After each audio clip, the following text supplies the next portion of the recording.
Fala pessoal, tudo bom com vocês? Aqui é o professor Thiago Nascimento, chegando hoje com a parte 2 do História SC.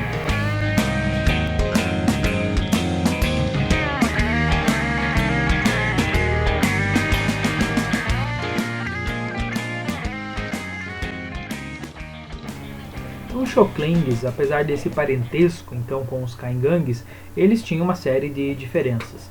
A principal delas é o fato de que os Xoklings não eram povos agricultores.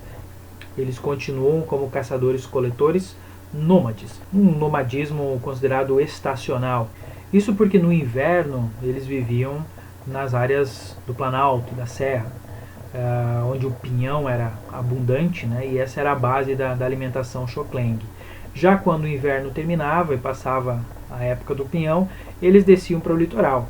Quando estavam no litoral, então eles construíam uma aldeia ao redor de uma praça central, onde eram feitos rituais. Os rituais, diferente dos Caingangues, onde o culto aos mortos era o mais importante, no caso dos Xoklengs eram os ritos de iniciação dos jovens que ocupavam a parte central assim, da cultura Xokleng. Nós não sabemos precisar exatamente o número de Xoklengs que haviam então antes desse contato com os brancos. O que se sabe é que eles também adotavam o sistema de metades, né, assim como os Caingangues e os demais Gs. Então haviam duas tribos, os Waikomang e os Kanri. Porém, no século XIX, em algum momento da metade do século XIX, os homens dos Waikomang invadem as áreas dos Kanri e exterminam completamente a população masculina e levam para suas aldeias as mulheres, né, e as crianças.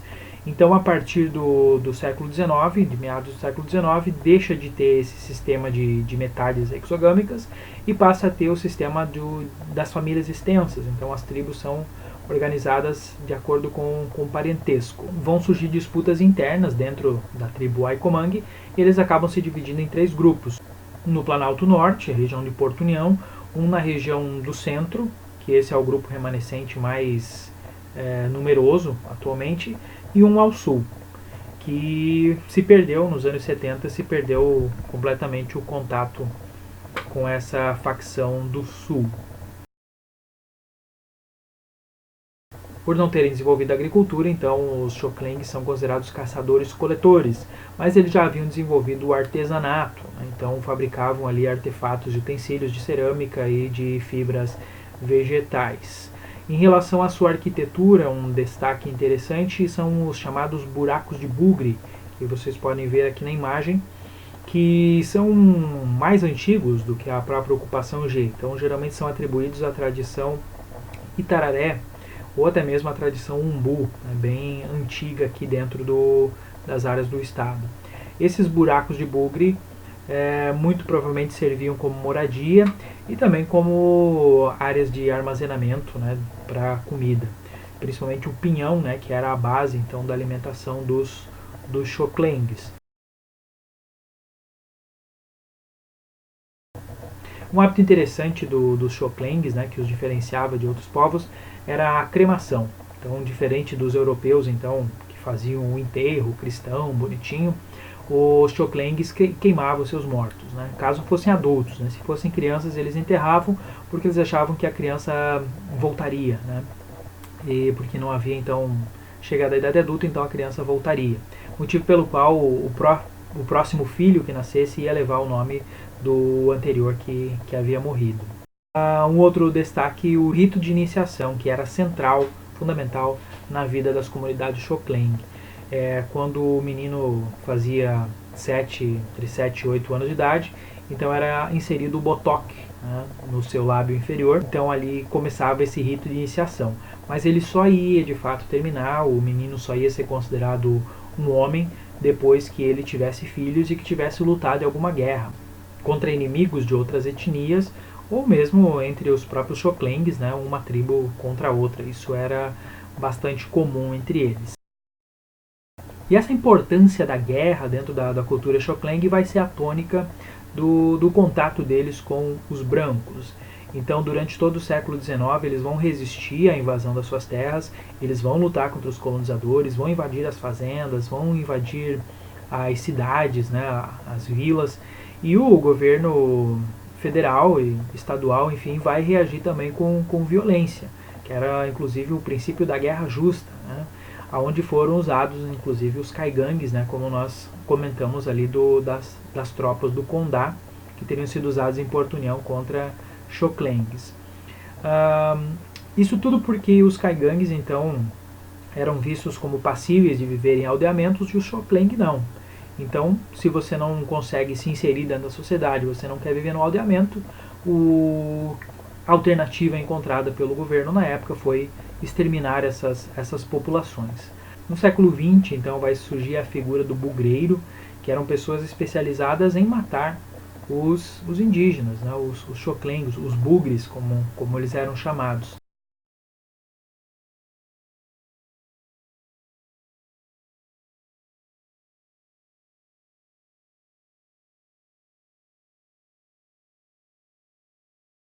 A criação do SPI, Serviço de Proteção ao Índio, a partir de 1910, faz com que algumas dessas facções pacifiquem-se, né, e vão viver em aldeamentos. Mas esse contato também não é lá muito amistoso.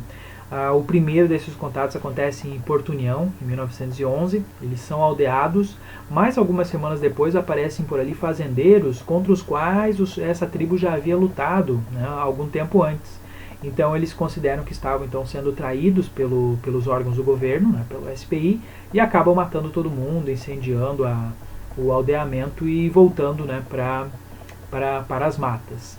Em 1914 vai ter um outro contato na região de Ibirama, garantem uma área de reserva e, bem ou mal, né, estão vivendo ali até hoje. Atualmente tem em torno de 2.000, 2.100 indígenas ali, Xoklengs vivendo nessa reserva. É a maior reserva, né, a maior área de Xoklengs de Santa Catarina.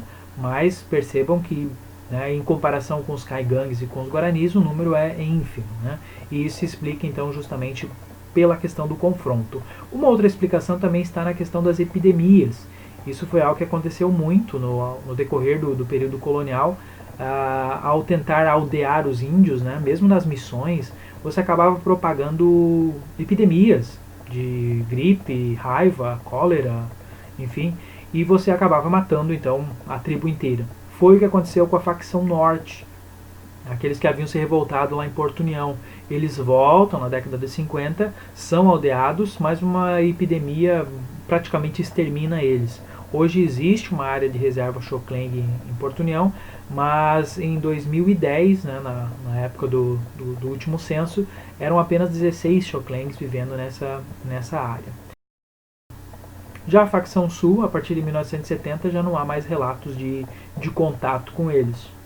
Então, ou se inseriram dentro da sociedade, ou teriam sido exterminados, né, pelos bugreiros. Até a era Vargas ainda há relatos de incentivo, né, do governo estadual nesse enfrentamento contra os bugres. E frequentemente os Xoklengs aqui voltam à mídia em Santa Catarina, principalmente pela questão da barragem norte. Ainda em setembro de 2019, aqui temos uma manchete que fala sobre a reforma da barragem. Essas barragens foram construídas nos anos 70 para evitar o problema das enchentes, né, que afetam ali o vale do Itajaí. O problema é que a barragem norte foi construída dentro do território da reserva Xokleng, em José Boatê. E, segundo os indígenas, as promessas do governo não foram cumpridas, né? E, então eles pedem novas contrapartidas, enfim, e frequentemente então eles têm entrado ali em conflito ali com o governo estadual. E assim chegamos ao século XXI. Esta é a situação dos povos indígenas em Santa Catarina. Muitas comunidades, né, várias aldeias, mas pouquíssimas estão regularizadas. Tem uma no caso dos guaranis, duas dos Xoklengs e uma dos caingangues.